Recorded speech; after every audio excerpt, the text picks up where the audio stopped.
이럴 때는 어떻게 해야 될까요? 미리 현금을 좀 만들어 놓으신 분들께는 그나마 다행인데 아직까지 대체로 계좌에 주식 비중이 좀 꽉꽉 차 있으신 분들도 많으시죠. 실전에서 고수들은 어떻게 대응 전략을 세우는지 이 시간에 팁을 얻어보도록 하겠습니다. 오늘 연결할 분은 바로자산운용의 윤정식 상무인데 지난주에 이 주식 비중을 좀 줄여놨습니다. 시장 분위기가 심상치 않다라는 멘트와 함께 이 박스권 하단이 낮아진 그런 새로운 박스권이 형성되고 있다라는 시장 분석이었고요. 이에 따라서 지난주에는 주식 80%에서 10% 줄여서 70%가 됐습니다. 일단 리스크 관리 슬슬 하고 있는 상태인데 그러면 오늘 장은 어떻게 분석을 하는지 앞으로의 전략까지 들어보도록 할게요. 상무님 안녕하세요. 네, 안녕하세요. 예. 지난주에 시장 전체적으로 좀 어려워지고 있다. 박스권 하단이 낮아진 박스권이다 설명을 해주셨는데 오늘 같은 장세 보면은 박스권이 맞나? 그냥 추세적 하락 아닌가? 뭐 이런 생각도 같이 들더라고요. 많이 밀립니다. 어떻게 좀 보고 계세요? 네, 사실 시장이 생각보다 사실 더 많이 밀리죠. 제가 낮아진 박스권이다라는 얘기도 드리고 뭐 주식 비중도 줄여서 좀 보수적으로 대응하려고 했는데 제 나름대로는 보수적인 대응을 했다라고 생각했는데 지금 시장 분위기 보면 좀 더 보수적일 걸 그랬나라는 생각이 들 정도로 그리고 제 예상의 낮아진 박스권 하단이 2,400이 아니라 사실은 2,450선에 좀 더 가까웠었는데 지금 2,400을 뭐 박스권 하단으로 잡아야지 맞을 것 같죠. 분위기가 2,400까지 좀 떨어지는 상당히 좀 낮아져 있고 그리고 어려운 그런 시장의 모습들이 펼쳐지고 있습니다. 그러니까 2,400이 숫자적으로 박스권이지 사실 차트적으로 박스권 하단 그러면은 더 낮아질 수도 있거든요. 그리고 오늘 시장이 또 예상과는 좀 더 다르게 움직였던 게 오늘 시장 하락까지는 예상을 했는데 하락 폭이 예상보다 좀 더 많이 나오고 있다는 점 그만큼 시장은 좀 어려운 모습들이 많이 펼쳐지고 있습니다. 그러니까 어젯밤에 미국 시장은 하락으로 마감을 했고요. 그제밤에 미국 시장은 상승으로 마감을 했는데 사실 이게 돌려져 있었으면 하락 먼저 하고 상승을 나중에 했었으면 시장의 하락이 이렇게 깊지는 않았을 것 같거든요. 조금 아쉬운 부분이죠. 상승 먼저 하고 하락을 나중에 했습니다. 그러면서 시장의 분위기가 좀 더 많이 침체가 됐는데 그럼 왜 하락을 했고 그 하락이 어떻게 될 것 같은지를 좀 더 살펴본다라면 우선은 가장 크게는 긴축 장기화에 대한 우려감이 가장 크게 작용을 했습니다. 그러면서 이 연휴 동안 국채금리가 많이 올라갔죠. 얼만큼 많이 올라갔냐라고 본다라면 10년물 국채금리가 미국 10년물 국채금리가 2007년 서브프라임이죠. 서브프라임 8월 이후에 가장 높은 수준인 4.8%입니다. 굉장히 많이 올라갔죠. 서브프라임처럼 누군가 막 대형 금융회사들이 망하고 기업들이 쓰러지고 글로벌 전체적으로 위기가 닥치면서 증시가 많이 떨어지는 이런 상황까지는 아닌데 근데 금리는 그만큼 올라갔다는 점, 시장이 상당히 좀 좋지 않게 보고 있다는 점이고 2년물과 10년물의 금리 차이도 줄어들고 있죠. 시장의 고금리가 좀 장기화가 될 가능성이 높은 모습들이 이게 국채금리에 대한 상승으로 나타나고 있습니다. 4.8% 얼마큼 높은지를 본다라면 국내 시중은행들 그리고 저축은행들 포함을 해도 4.8%가 평균으로 보면 안 되죠. 예금금리가. 근데 미국 10년물 국채가 더 안정적임에도 불구하고 더 높습니다. 그만큼 금리 상당히 좀 높은 수준이다라는 거고 금리만 올라간 게 아니라 환율도 올라갔죠. 달러원 환율은 지난해 11월 중순 이후 최고인 지금 오늘 지금 1,360원 넘었다가 좀 더 떨어졌는데 1,360원대 정도를 보여주고 있습니다. 환율도 많이 올라갔고 시장도 무섭죠. 그러면서 공포지수, 이 빅스 지수도 16개월 만에 최고치인 20을 상회했습니다. 다 좋지가 않죠. 외국인이 국내 증시를 사려고 마음을 먹었어도 사기가 부담스러울 정도로 좀 무서울 정도로 국내 증시에는 상당히 보수적인 그런 모습들이 펼쳐지고 있고 오늘 같은 경우 당연히 외국인 팔고 있습니다. 1,110억 원 매도를 하고 있고 근데 기관은 더 많이 매도를 하고 있습니다. 수급에 외국인 기관 모두 국내 증시를 사기에는 좀 부담스러운 그런 환경이 대외적인 이 변수 환경들이 많이 펼쳐져 있는 그런 상황이고요. 당분간은 채권금리 계속 봐야 될 것 같습니다. 사실은 국내 증시에서 금리에 대한 우려감 어떻게 되느냐 FOMC까지만 봤었지 채권금리가 얼마나 많이 올라가고 이거는 FOMC 이후에 그냥 결과론적으로 증시 많이 떨어졌는데 채권금리도 이만큼입니다 정도였다라면 이전에는 앞으로는 채권 금리가 이렇게 높은 상황이고 이렇게 변동을 하기 때문에 시장의 분위기 비우호적이고 주식 시장도 많이 떨어졌습니다로 채권 금리가 좀 더 앞에 와야 될 정도로 국내외의 이런 채권 금리에 대한 중요성과 미치는 영향력은 당분간 커지기 때문에 채권 금리 잘 봐야 될 것 같고요. 그리고 기술주들 변동성이 상당히 커질 걸로 보여집니다. 미국 시장에서 그저께 밤은 좋았다라고 말씀드렸는데 그때 기술주들 괜찮았고 어젯밤은 기술주들 많이 떨어졌습니다. 국내 기술주는 크게 두 기둥이 있죠. 반도체와 2차전지인데 반도체도 뭐 삼성전자 좀 하락을 하고 있는데 오늘은 2차전지가 사실은 좀 무섭게 빠지고 있죠. 2차전지가 상당히 좀 많이 하락을 하고 있습니다. 뭐 LG 에너지 솔루션이 3% 정도 하락을 하고 있고 삼성 SDI가 사실은 좀 더 많이 하락을 했다가 하락폭을 좀 줄이고 있는데 코스피는 그나마 좀 2차전지 관련된 종목들 좀 선방을 하겠는데 코스닥이 좀 더 컸었죠. 에코프로 BM하고 에코프로가 지금은 이제 3%대로 줄어들었는데 4% 넘어갔었고 LNF도 많이 하락을 하고 있기 때문에 이 기술주들 특히 최근에 분위기가 좋지 않았었던 기술주들은 당분간 좀 변동성에 대해서는 좀 확대가 될 가능성이 좀 높은 상황입니다. 오늘 낙폭은 조금은 줄을 수는 있어도 분위기 자체를 전체적으로 이 우호적으로 바꾸기에는 시간은 좀 걸릴 그런 상황들이기 때문에 당분간은 시장 좀 보수적으로 보시고 대응을 하시면 좋을 것 같습니다. 현금 대 주식 비중 어떻게 되세요? 네, 지난주에 8대2에서 7대3으로 그대로 줄여놨는데 그대로 유지하도록 하겠습니다. 네, 그러면은 종목 보고 이야기 나누겠습니다. 현재 포트폴리오에는 총 5종목이 있습니다.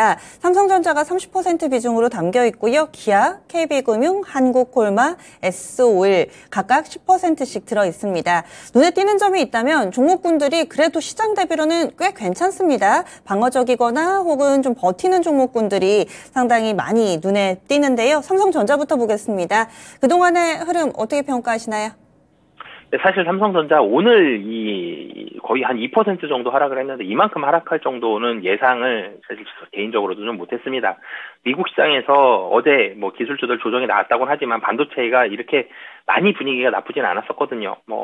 그렇기 때문에 오늘 삼성전자의 하락 같은 경우는 반도체가 나빴다라기보다는 시장이 전체적으로 기관 외국인이 다 매도를 하고 있고 환율도 많이 올라갔고 좀 매크로적인 변수들이 국내 증시에 비우호적이기 때문에 시장이 전체적으로 좀 매도가 나오는 그런 상황이다. 그렇기 때문에 삼성전자가 좀 하락한다라고 사실 보시면 될 것 같고요. 삼성전자로 조금 더 들어가 보면 우선 수급적으로는 외국인이 오늘 좀 사고 있는 걸로 보여지는데 4일 매수하고 있고요. 기관은 팔고 있습니다.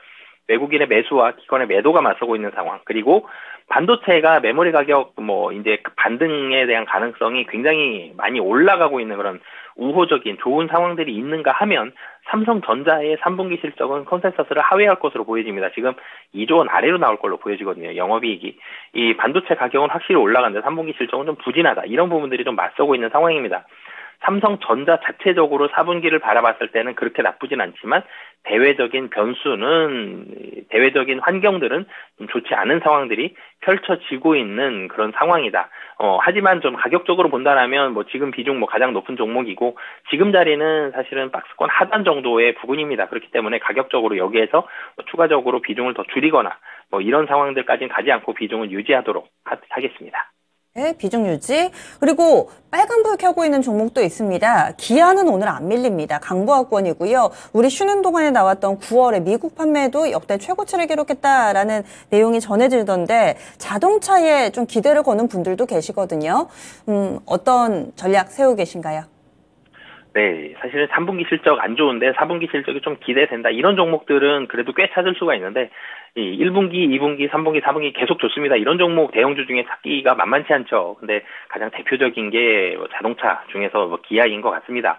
물량도 미국 시장에서 많이 늘었고요. 믹스 효과도 좋아졌습니다. RV 차량의 비중이 40%예요. 그러면 OP 마진이 좋아지죠.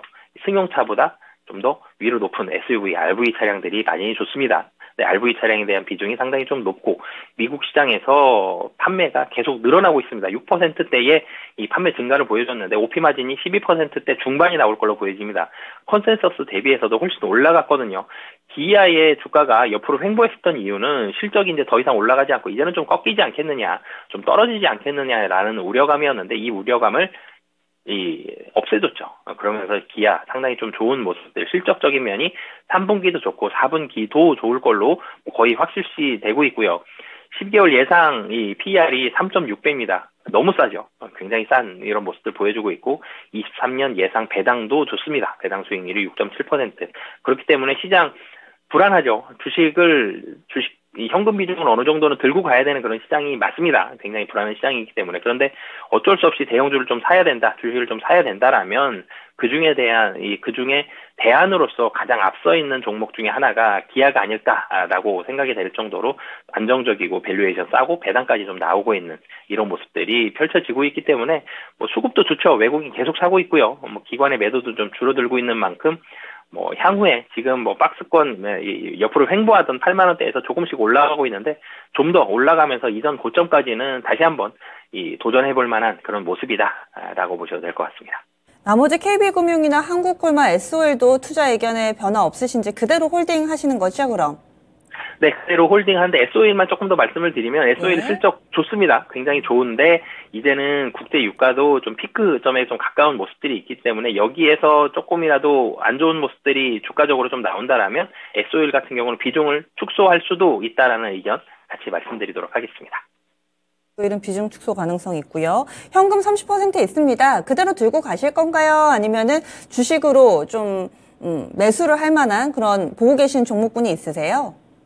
네, 사실은 주식으로 지금 중국 관련된 종목들을 좀 보고 있는데 사실은 이번에 편입을 할까라고 고민을 했었다가 시장이 너무 많이 쉬었다가 출발했을 때 어떻게 될지 오늘 하루 보고 판단을 하고 싶어서 중국 관련된 종목들, 중국이 조금씩 살아나고 있는 게 보여지거든요. 중국 관련된 종목들 조금 더 보면서 향후의 편입을 고민하도록 하겠습니다. 중국 연휴 끝나가지고 오늘 좀 많이 밀리는데 중국 쪽을 보시는 이유가 있으세요? 중국의 경제가 조금씩 좋아지고 있는 모습들, 그러니까 사실은 너무 안 좋았다가 좋아지고 있는 것도 있지만 중국에서의 여러 가지 소비 활성화라든지 경기 부양책 계속적으로 나오고 있고요. 미국에서 중국 관련된 종목들 조금씩 반등 나오고 있는 이런 모습들이 포착이 되고 있기 때문에 중국이 조금 더 활성화가 된다. 그리고 중국인들이 한국으로 많이 들어오고 있다. 이런 부분들에 좀 더 포커스를 맞춰서 중국이 단체 관광객이 한국으로 들어오는 게 10월부터는 숫자로 확인할 수 있거든요. 그렇기 때문에 이런 숫자들이 좀 나오기 시작하면 중국 관련된 종목들 반등 나올 가능성이 높다라고 생각이 들어서 중국 관련된 종목들 관심 있게 보도록 하겠습니다. 기대로 올랐다면 숫자로 확인되는 과정 속에서 한 번 더 레벨업 기대가 된다라는 말씀이시네요. 알겠습니다. 다음 주에 뵙겠습니다. 네, 감사합니다. 네. 그러면 바로자산운용 윤정식 상무의 포트폴리오 다시 한번 보겠습니다. 총 5종목 그대로 유지합니다. 삼성전자 30% 있고요. 기아와 KB금융, 한국콜마, SOL 각각 10%. 이 가운데서 SOL은 비중 축소 가능성 열어두고 있습니다. 신규 편입 예상 종목군, 관심 종목군은 중국 소비 관련된 종목이네요. 이렇게 해서 저희 준비한 내용 모두 전해드렸습니다. 다양한 투자 판단에 대한 도움 말씀드렸고요. 종목의 상승 하락을 보장하지는 않습니다. 시장이 영 살얼음판 같네요. 여기에서 조심조심 돌다리도 두드려 보고 가는 그런 신중함이 필요한 때인 것 같습니다. 남은 시간도 시장 잘 지켜보시고요. 저는 여기서 인사드릴게요. 함께해 주신 여러분 고맙습니다.